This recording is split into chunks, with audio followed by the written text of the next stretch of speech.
So we in Israel are very attached to our Hebrew letters that we use today, also called square or Assyrian letters, and we view this as a holy alphabet with deep spiritual meaning in each letter. This is why people are so surprised when they hear that the Hebrew letters that we use today are not the ancient Hebrew letters. Well, actually, it's a little bit more complicated than that. Let's dive right in. In the first temple, our forefathers used a different alphabet for ancient Hebrew, also called Ra'atz, and all the findings from this time, from around the first temple, is used in these ancient Hebrew letters and not the alphabet that we use today. An example for this is a writing they found in Nikbat HaShiloach, Chizkiah's tunnel that they built during the first temple. And from the second temple on, archaeologists see that we use this Aramaic lettering system similar to the one that we have today. The Samaritans at that point in time continued using this older alphabet, and the one that they have today is, an extension of that original one that they didn't switch like we did. You could see on a few of the Israeli shekels, there is writing in this old alphabet. For example, the 1 shekel, it says the letters Yahad on it, which is an ancient inscription from the Bar Kokhba time. Who did this change and why did they do it? So the Talmud in our sources tell us that it was the leader Ezra, who was the leader in the time of the Second Temple. And all the Israeli communities adhered to this change, except, like we mentioned, the Samaritans, they continued with the older Hebrew letters. So just a quick crash history course. We have the first temple was destroyed in 586 BCE by the king Nebuchadnezzar, king of Babylonian. When he conquers Jerusalem, that's when he sends us into the Babylonian exile. But around 70 years later, in 539 BCE, there is the Koresh declaration, and Jews are allowed to go back to Israel and to rebuild the second temple. The second temple was completed around 517 BCE, and the leaders of the Jewish community in Israel, in Jerusalem, are Ezra and Nehemiah, two very strong leaders that came from Babel, and they led a very strong leadership. So why did Ezra do this? So I saw a few opinions. One is that, they came back from Bavel and this was the alphabet that they were accustomed to, so he switched it so that it will be easier for everyone to use it. Another opinion I saw was to differentiate themselves from this other group of Karaites, from Kutim, who were very strong at the time, and to set a different system. You have that alphabet, we have a different alphabet, and this sets us apart from them.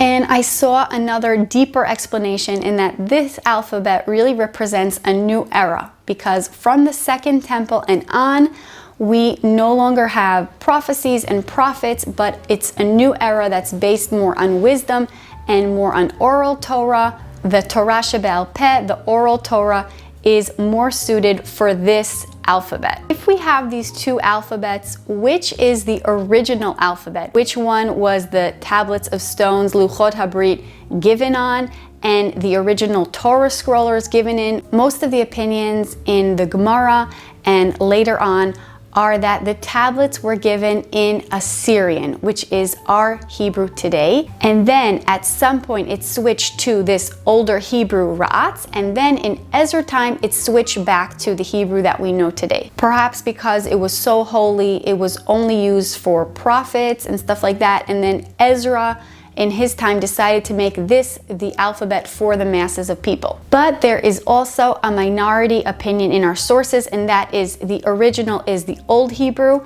and then in Ezra time it was switched to the alphabet we know today, which is a newer development. Now, research backs this opinion up a little bit more. The reason I say that this is more backed up with research is because there were absolutely no findings in this alphabet before the Second Temple time period. So in a way you can say, no evidence is evidence. Out of all the writings that they found during the First Temple time, it is always 100% of the time that they found written in this older Ra'atz Hebrew. But there is also the phrase that absence of evidence is not evidence of absence. Just because the evidence has not been found does not mean that it didn't exist back then.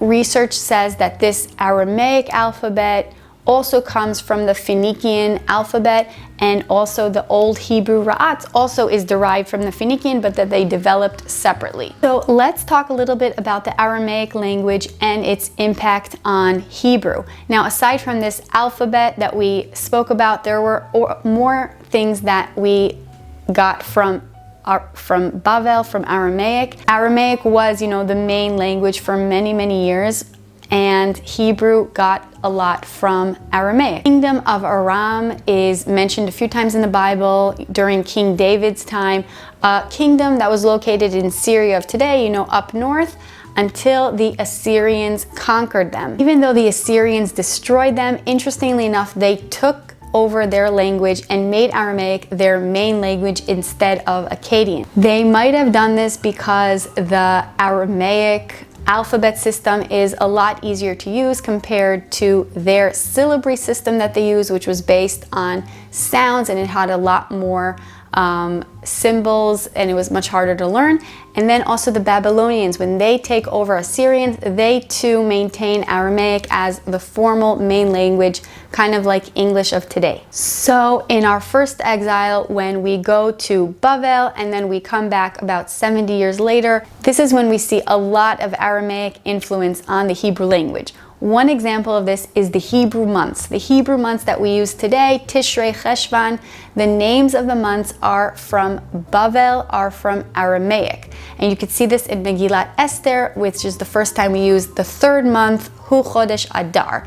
Because up till that point in the Bible, we used Chodesh Rishon, the first month, the second month, starting from Nisan, the month that we left Egypt. We count the months 1, 2, 3, and then when we came back from Bavel, that's when we start using these names of months. So Second Temple and on, researchers say that Aramaic and Hebrew were both alive languages that lived alongside each other after the Second Temple was destroyed.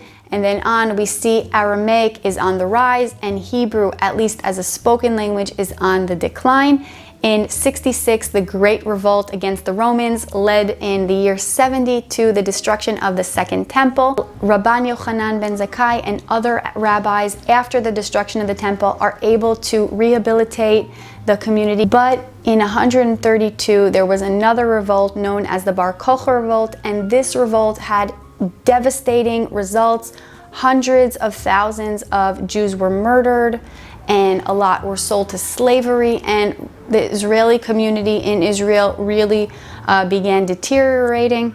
This is when Aramaic really started to take over. A lot of Jews moved to Bavel, which at the time had a strong community. And the Talmud, which is explanations on the Mishnah. The Talmuds are both written mostly in Aramaic. Hebrew is used in the Talmud to quote from earlier sources and to determine the halacha, but most of the Talmuds are in Aramaic. Aramaic also has a special status for us. It's not just like any non-Hebrew language to us. It's holy to us in a lot of other ways. We have small parts of the Bible that are written in Aramaic, and we have the Talmuds that are written in Aramaic. We have a few parts of the prayers and our wedding contract and different things that are written in Aramaic. I saw an explanation that the Bible and the Mishnah are both written in Hebrew, and explaining the Bible, the Zohar, and explaining the Mishnah, the Talmud, are both in Aramaic. So Aramaic does have a special status, and it goes together with our Hebrew. Obviously, integrated into the Hebrew language are words from Aramaic, like we said, the months of the year. And also, almost all babies in Israel start off with one word that is their first word, and that is Abba.